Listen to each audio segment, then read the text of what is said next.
Hey, great to have you here. So today we're going to be talking about and reviewing the recently released horror movie called Companion. As far as the synopsis for Companion goes, we start off with Iris, played by Sophie Thatcher, talking about how she fell in love with Josh, played by Jack Quaid.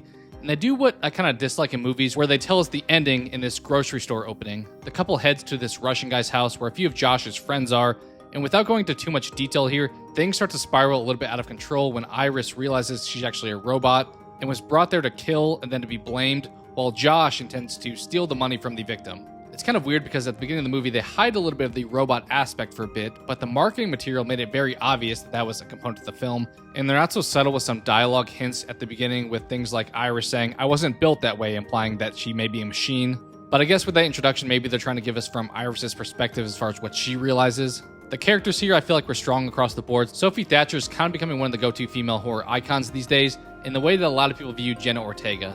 But I thought she did a great job playing this android.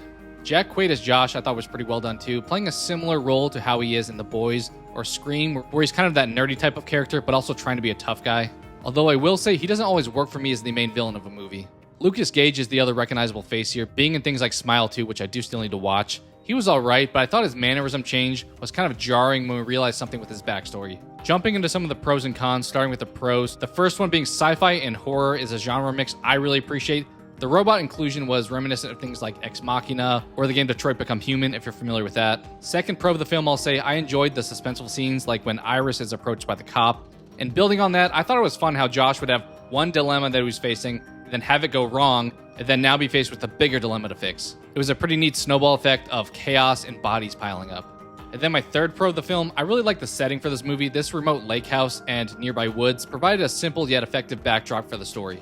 Now jumping into some of the cons I had for the film, the first one being I had some logic inconsistencies in this movie, such as when Iris was speaking her strategy options out loud when she was in the woods. Feels like she would do that more so in her head, but I get for the film it kind of makes sense to talk it out. Another one being when she switched her voice back from Josh's while still in the car, but once again I feel like it makes sense because we want to have her as our main actress voice. Or another one being, why would the guys who picked up Iris's body later in the film plug her in and let her be awake on that drive back? Didn't make a whole lot of sense. Or then when she wakes up, how her IQ was once again high after being shut off. These were just some examples of some of the small issues I had with the believability for the sake of the plot. Second con for me, I really wish they would have had some sort of twist ending instead of a cheesy one-liner about going to sleep. Like, it would have been cool if maybe Josh was actually a rogue android. Something a little bit more creative I would have appreciated. Speaking of one-liners though, I did enjoy the classic cliche of "it's not you, it's me." Then third con I'll mention for the film, I mentioned this one right at the beginning, but I strongly dislike when movies reveal the ending at the beginning. We didn't get a flash forward here, but we had pretty heavy foreshadowing when Iris said what she was going to do later in the movie right away. Now jumping into some sub-scores I had for the film when it comes to plot, entertainment, scare, gore, and rewatchability. First one starting off with plot, I'll give this one a 4 out of 5. I really dug the concept and philosophy here of comparing android lives to human lives and how sentient beings can be viewed differently, but the direction of the film didn't fully go where I would have taken things. Then with an entertainment score, I'll give this one a 3 out of 5. Some of the movie tries a little bit too much to be elevated horror with the opening and ending dialogue we had, but I had fun wondering what would happen next in some of the tense scenes in Acts 2 and 3. When it comes to a scare score, I'll give this one a 1 out of 5. For a horror movie, this definitely isn't something to be worried about when it comes to being scary. As mentioned, it's a bit of a genre blending film between sci-fi, horror, romance, and drama, so not very scary and more so suspenseful if anything. For a gore score, I'll give this one a 3 out of 5. The movie wasn't full of constant gory scenes or anything like that, but we did get some pretty violent effects in the kills that we did get.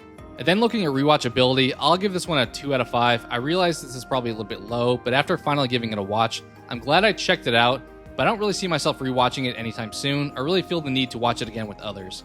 So now this leads to my overall rating for the movie, and for Companion, I'll give this one a 5 out of 10, which for my scale is an average film. I debated going with a 6, but we're going to stick with a 5 out of 10.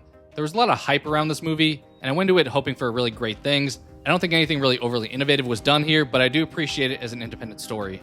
What are your thoughts? If you've seen Companion, let me know in the comments below if you enjoyed it, and make sure to subscribe for more horror movie reviews. Thank you so much for watching, and I hope to talk to you again soon.